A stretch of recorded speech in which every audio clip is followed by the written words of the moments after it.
2025 के Nobel prizes in physiology और medicine का अनाउंसमेंट हो गया है और इस बार ये prize 3 physician scientist Mary Brunkow, Fred Ramsdell और शाइमन साकागुची को मिला है। क्या आप जानना चाहते हैं उनकी ऐसी कौन सी डिस्कवरी थी जिसके लिए उन्हें नोबेल प्राइज इन मेडिसिन दिया गया?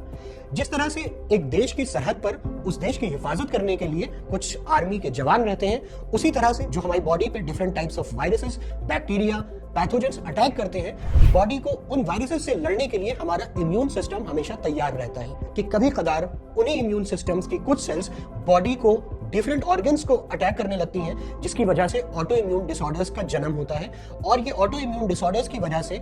यही सेल्स बॉडी के दूसरे सेल्स को खुद से मारने लगती हैं। ऑटो इम्यून डिसऑर्डर्स की मिसाल है type 1 diabetes, rheumatoid arthritis, lupus वगैरह।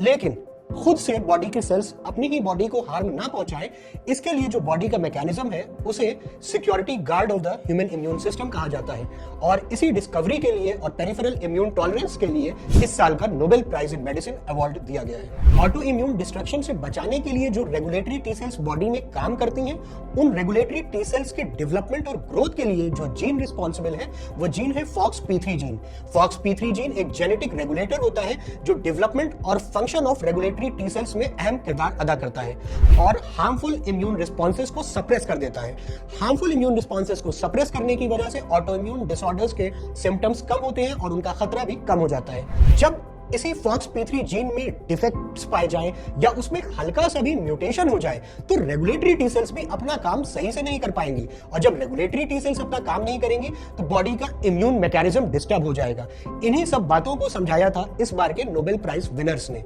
इन साइंटिस्ट के जरिए जब माइस में एक्सपेरिमेंट्स करे गए तो ये पाया गया कि ये FOXP3 जीन ही एक ट्रांसक्रिप्शन फैक्टर की तरह एक्ट करता है और उन जीन्स को स्विच ऑन कर देता है जो रेगुलेटरी टी सेल्स के प्रोडक्शन में अहम योगदान अदा कर रहे थे और इसी वजह से इम्यून रिस्पांस बैलेंस था और ऑटो इम्यून डिसऑर्डर्स से लड़ने में मदद मिल रही थी। हर साल नोबेल प्राइज सिर्फ उन साइंटिस्ट का ऑनर नहीं होता बल्कि ये एक रिमाइंडर भी होता है कि साइंस सबके लिए है, साइंस ह्यूमैनिटी के लिए है, साइंस ओपन फॉर ऑल है। इसलिए साइंस का गोल हमेशा यही होना चाहिए कि हम लैब में जो एक्सपेरिमेंट कर रहे हैं उनको बेंच से बेड साइड तक लेकर आए, यानी कि ट्रांसलेशनल मेडिसिन। हर वो एक्सपेरिमेंट जो आम जनमानस के लिए उपयोगी हो और लो कॉस्ट ट्रीटमेंट पैदा करने के लिए, बनाने के लिए, डेवलप करने के लिए अहम रोल अदा करे, ऐसे इनोवेशंस को हमें सपोर्ट करना चाहिए।